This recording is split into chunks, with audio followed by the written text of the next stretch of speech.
ফিগু কমন্ডলু যাচ্ছি গাড়ি এখানে রেখে। এবার জঙ্গলের পথ হাঁটতে হবে 4 কিলোমিটার। সব নিয়ে যাচ্ছি আমরা সবাই মিলে।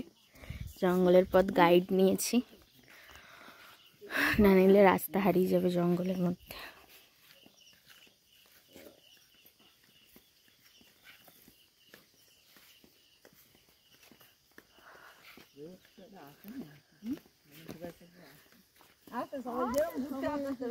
আশায় লোক নেই তো দেখা যাচ্ছে, হয়তো আবার ওখানে গিয়ে দেখতে হবে কত লোক আছে।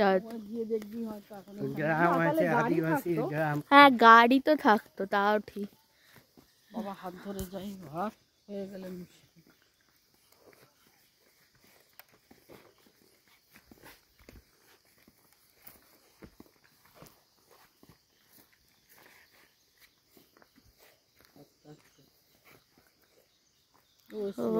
স্লোপিং। হ্যাঁ স্লোপিং ছিল আগের বারও, স্লোপিং দিয়ে নামতে হবে।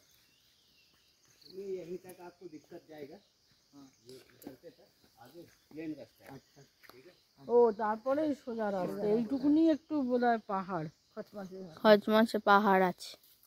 খচমাচে রাস্তা।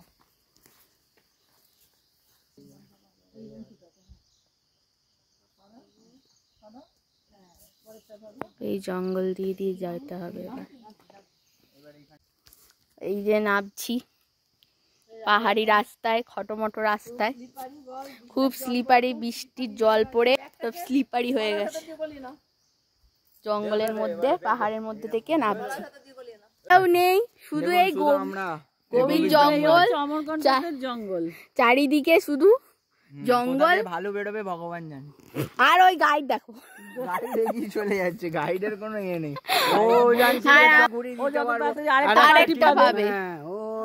এই জঙ্গলের মধ্যে খুবই খারাপ রাস্তা, এইরকম রাস্তা আগে আরো খারাপ রাস্তা ছিল, তখন ওই জন্য ভিডিও করতে পারিনি। হ্যাঁ ওই ভদ্রলোক বলেন মাঝে মাঝে ভিডিও থামিয়ে যিনি পরিক্রমা করছেন বলেন না আর পাচ্ছি না, এখন আমি ভিডিওটা বন্ধ, এইটা এখন একটু ঠিক রাস্তা তাই ভিডিও করছি।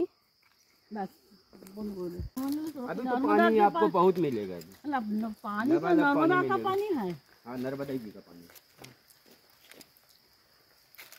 इधर से भी रास्ता होता है, नहीं रुकना पड़ता है। जब पंचदशी परिक्रमा का रास्ता की यही है, तो रास्ता कैसे मालूम होगा? नया आदमी नया परिक्रमा करे है तो परिक्रमा करवाता है ना पंचकोशी।